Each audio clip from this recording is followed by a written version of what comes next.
우리에게 주신 하나님의 말씀은 아모스 9장 11절에서 15절까지의 말씀입니다.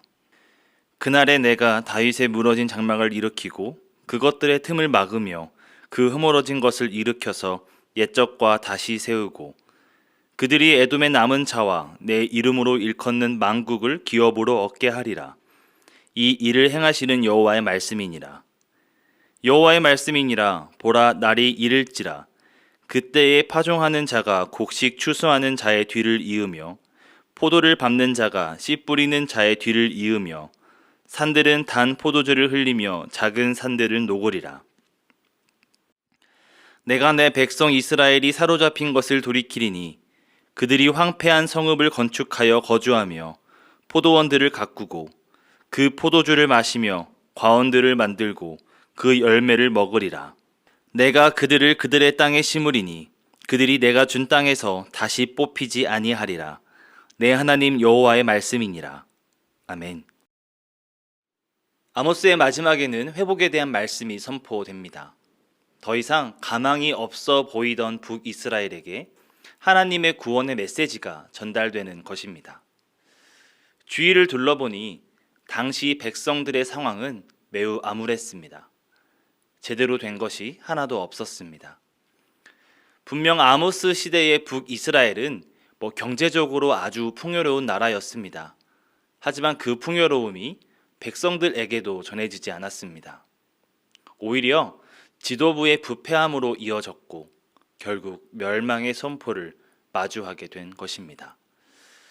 앞서 아모스 전반부를 통해 북이스라엘은 자신들의 잘못으로 인해 하나님의 심판을 들어왔습니다. 이들은 자신들이 이미 풍요로움을 누리고 있음에도 더 풍요롭기 위하여 가난한 자들을 핍박해 왔습니다. 그리고 자신들이 편한 대로, 유리한 대로 하나님의 말씀을 해석해 왔던 것이죠. 말씀에 맞춰 살아간 것이 아니라 자신들의 방향에 하나님을 끼워 맞춘 것입니다. 눈에 보이는 상황들이 괜찮다 싶으면 하나님께서 주신 축복이라고 생각했습니다.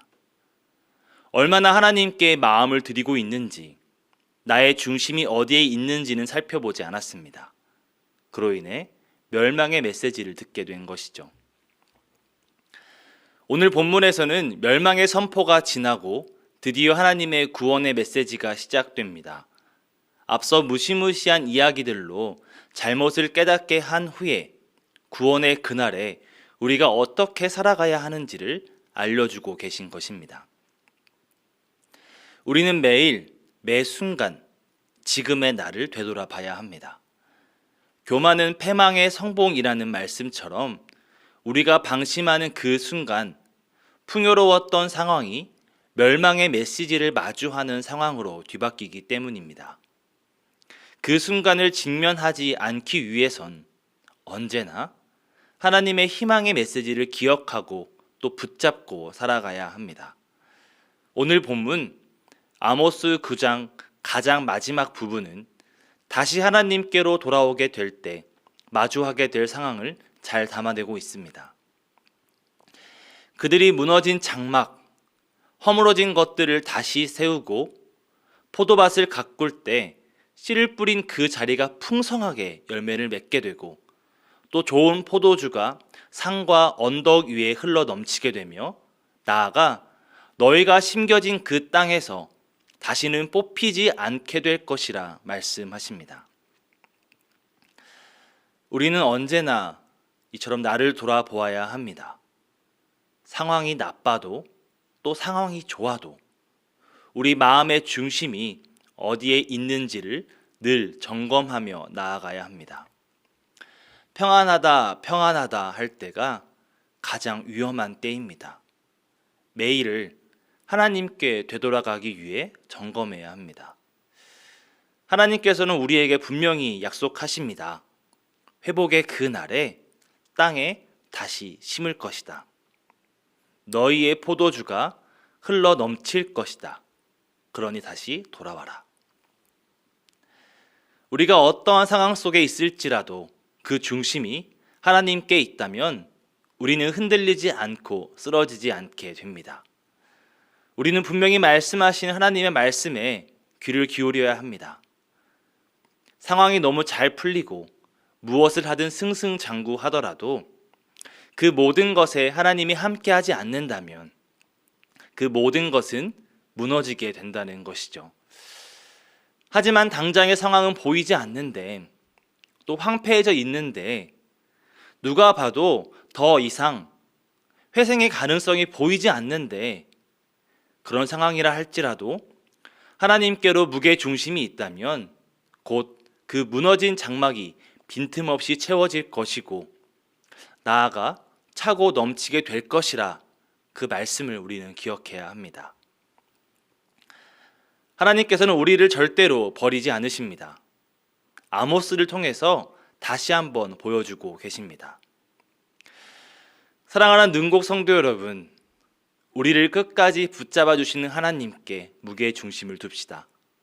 그리스도인으로 살아간다고 하는 것은 갈수록 힘들어집니다. 안 그래도 성공하려면, 높게 올라가려면 세상에 더 많은 무게를 두어야 하지 않나 갈등이 심했었는데 코로나로 인해서 그 믿음을 지키는 것마저도 더 어려워집니다. 자꾸만 강하게 부는 바람들이 우리의 상황을, 우리의 마음을 세차게 흔듭니다. 그때 우리가 뿌리 내린 그곳을 다시 한번 바라봅시다. 오늘 15절에서 말씀하시길 우리를 심으신 그곳에서 다시는 뽑히지 않을 것이라 말씀하십니다. 아무리 강한 시련이 우리를 괴롭혀도 하나님께 뿌리내는 우리는 뽑히지 않습니다. 이 시련은 우리를 지나갈 것이며 그 후에 우리는 풍성한 열매를 맺게 될 것입니다. 하나님의 구원의 메시지로 오늘 하루를 시작합니다. 누군가는 오늘의 희망을 품고 또 누군가는 오늘도 무거움을 안은 채 시작합니다. 간절히 바라기는 성도님들의 오늘 하루가 하나님으로 인해 단단한 하루가 되시기를 소망합니다. 우리 마음의 무게 중심, 우리 마음의 뿌리를 기억합시다. 오늘 하루가 어떻게 흘러갈지는 누구도 장담하지 못합니다. 하지만 자신 있게 말씀드릴 수 있는 것은 하나님께 무게 중심을 둔 사람, 뿌리를 내린 사람은 하나님께서 반드시 세워주신다는 것입니다. 나아가서 아모스 속 북이스라엘의 지도자들처럼 순간의 만족감에 또 풍요로움에 하나님을 잊지 않도록 하나님을 내 입맛에 맞추지 않기를 소망합니다. 하나님보다 앞서지 않고 하나님께 깊은 뿌리를 내려 포도주가 흘러넘치는 성도님들의 하루하루가 되시기를 간절히 소망합니다. 기도하겠습니다. 사랑의 하나님 감사합니다. 오늘도 우리가 말씀으로 오늘 하루를 시작합니다. 우리가 마음이 주님께 있기를 간절히 바랍니다. 아모스의 약속처럼 우리가 주님께 나아가서 그 희망의 메시지를 붙잡고 주님께서 다시 세워주실 것임을 굳게 믿고 나아가오니 오늘 하루를 주님께서 붙잡아 주시옵소서. 우리가 주님께 무게 중심을 둔 사람, 마음의 뿌리를 둔 사람 되기를 간절히 바랍니다. 어떠한 상황이 와도 흔들리지 않게 우리를 붙잡아 주시옵소서. 오늘도 말씀으로 나아가는 우리 되게 하여 주시옵소서.